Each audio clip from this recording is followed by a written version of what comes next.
저는 원래 스타일리스트라는 직업을 딱히 좋아하지 않았던 사람인데, 왜냐면 이제 제가 개인 작업도 하고, 이제 개인 작업을 주로 하던 사람이다 보니까, 스타일리스트는 아까 말씀드린 것 같이 서비스를 제공해야 되는, 아티스트 어시스턴트 해야 되는 직업이기 때문에, 내가 아티스트인데 내가 지금 어시스턴트 받아야 되는데 내가 왜 그 사람의 어시스턴트를 해야 돼? 라는 생각을 늘 하고 있다가, 어느 날 박진영 씨께서 네, 스타일리스트 구한다는 이제 연락을 받고 미팅을 하기 직전에 그런 생각이 들었어요. 그러니까 박진영 씨는 워낙 뭐 대중들이 알다시피 자기 색깔이 분명하시고 아티스트들이 아티스트 같은 개념이잖아요. 그리고 이제 연차도 있으시니까 컨셉이나 이런 것도 회사에서 잡는 게 아니라 본인이 직접 잡으시니까 그럼 내가 이 사람이랑 뭔가 작업을 하면 국내 케이팝 스타들이랑 작업을 하는 느낌이 아니라 뭐 비욘세가 됐던 뭐 해외 이제 유명한 아티스트랑 작업을 하는 느낌으로 뭔가 작업을 하겠지라는 생각에, 그리고 워낙 특이한 컨셉들도 많이 하시고 뭐 음악적으로 뭐 미장센적으로 워낙 알고 있는 게 많으신 분이시다 보니까 이 사람이랑 작업을 하면은 재밌을 것 같다는 생각에 스타일리스트로서가 아니라 그냥 내가 그냥 아티스트로서 아티스트랑 뭔가 콜라보를 해봐야지라는 생각으로 박지영 씨 스타일리스트를 시작하게 됐어요. 근데 하다 보니까 아티스트와 뭔가 같이 협업을 하면서 그 사람은 약간 사이드킥 같은 느낌이 들었거든요. 그러니까 박지영 씨가 만약에 배트맨이면 난 로빈이 돼서 케이팝을 이번 무대를 정복하러 딱 하는 그런 느낌이 너무 되게 좋았어가지고 내가 이 일에 은근히 적성이 맞았던 건가? 라는 생각이 들었고, 그리고 막상 그 일을 하다 보니까 내가 생각했었던 것들이 아니라 내가 놀면서 내가 즐기면서 했었던 것들이 고스란히 여기를 가져와도 다 적용이 되고 그걸 뭔가 되게 재밌는 일을 할 수 있을 것 같다는 생각이 들어서 박진영 씨 덕분에 사실 스타일리스트가 된 거고, 그 전까지는 그냥 뭐 비주얼 디렉터나 뭐 아트 디렉터나 사실은 돈 벌기 위해서 일을 했었던 거지 그렇게까지 즐기지는 못했었던 것 같아요. 그래서 박지영 씨를 만나면서 스타일리스트를 하면서 조금 더 비주얼 디렉터 일을 더 즐기게 되고 스타일리스트 일도 훨씬 더 내 적성에 맞네라는 생각을 하게 돼서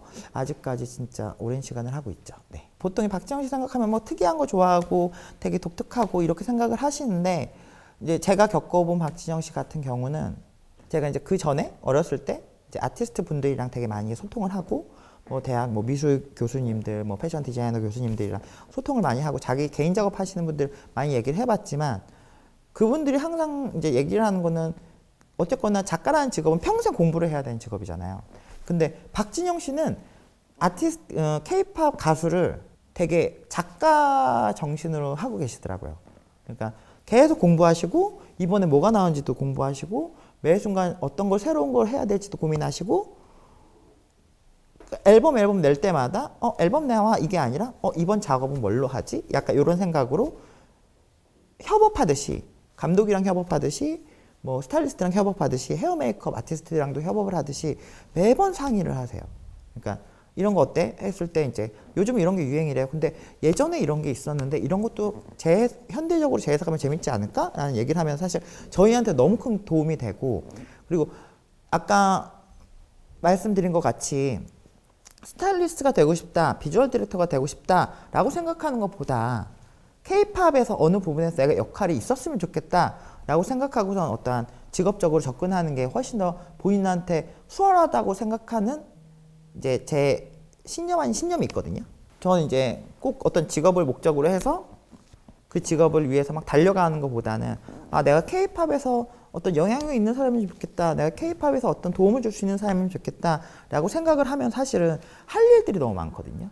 뭐 방송국 PD가 될 수도 있고, 뭐 작곡가가 될 수도 있고, 안무가가 될 수도 있고, 뭐 스타일리스트가 될 수도 있고, 디자이너가 될 수도 있고, 뭐 메이크업 아티스트가 될 수도 있고, 너무 많은데 내가 스타일리스트가 되고 싶어라고 딱 규정 지어서 그것만을 위해서 막 달리다가 막상 스타일리스트가 되고 나니까 내가 원했던 게 아니야 하면은 케이팝 싫어, 아이돌 싫어 하면서 이제 네거티브한 감정들이 생기는데, 아이돌이 싫어라고 생각해서 이제 이쪽 일을 아예 안 해야겠다라고 생각하는 경우들이 생길 수가 있는데, 이제 박진영 씨가 이제 연습생 친구들에 대해서 조언을 해준데 그 얘기들 하더라고요. 노래를 다 잘한다고 아이돌이 되는 것도 아니고, 춤을 다 잘 춘다고 아이돌이 되는 것도 아니고, 네가 왜 아이돌을 꿈꿨는지 한번 생각을 해봐라. 꼭 아이돌이 될 필요 없다. 네가 케이팝에서 무대에 서고 싶으면 댄서로 쓸 수도 있고, 내가 케이팝에서 음악을 하고 싶으면 작곡가가 될 수도 있다. 꼭 내가 아이돌이 돼서 춤도 연습하고 노래도 연습해야지 라고 얼굴도 예뻐야 되니까 막 성형도 해야지 라고 생각하는 거 말고, 네가 케이팝에서 일을 하고 싶은지에 대해서 오히려 더 고민을 해보는 게 더 좋다는 말씀을 하시면서, 저 사람 봐라, 나랑 똑같은 생각을 하고 있네 라고 생각을 하면서 약간 어떤 느낌이 있었냐면, 그 사람의 삶을 디렉팅하는 공식과 내가 삶을 디렉팅하는 공식이 되게 닮아있구나라는 생각이 되게 많이 드는 경우가 항상 많았었거든요. 그래서 그런 게 되게 좋았고, 늘 너무 재밌는 에피소드들은 박진영 씨랑 이제 새로운 컴백 앨범이나 그런 걸 얘기할 때는 이제 전체 미팅을 하잖아요. 미팅을 하면 박진영 씨가 이제 어떤 얘기들을 회사 직원들이나 스태프분들한테 이런 거 있지 않니? 그러니까 뭔지는 모르겠지만 어떤 느낌은 있는 거야. 그러니까 이런 느낌으로 이렇게 하고 싶은데 이런 거 뭐 없을까? 딱 하고 있으면은 저 혼자서 그거 옛날 70년대 이런 가수들이 이런 거 했었던 그 뮤직비디오에 있는데? 라고 이제 누구누구 뮤직비디오 그거 보면 그거 딱 나오는데? 근데 다른 스태프들은 그게 뭔지 모르는 거야.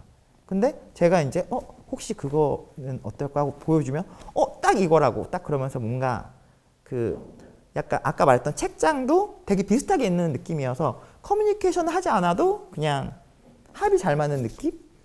그래서 사실은 아직까지 꾸준히 너무 늘 얘기하는 게, 어떤 인터뷰가 됐던 누군가 물어보면은 함께 했던 아티스트 중에 가장 만족도가 높거나 좋아하는 아티스트를 꼽으라고 한다면 고민 없이 박진영 씨랑 하는 작업이 가장 재미있고 즐겁고 만족도도 높고, 사실 박진영 씨가 몇 월 달에 컴백할 건데요 하면은 그 날부터 컴백하시기 전까지 되게 설레이는 마음으로 작업을 해요.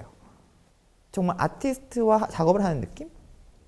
네, 그게 가장 큰 건 사실 박진영 씨입니다.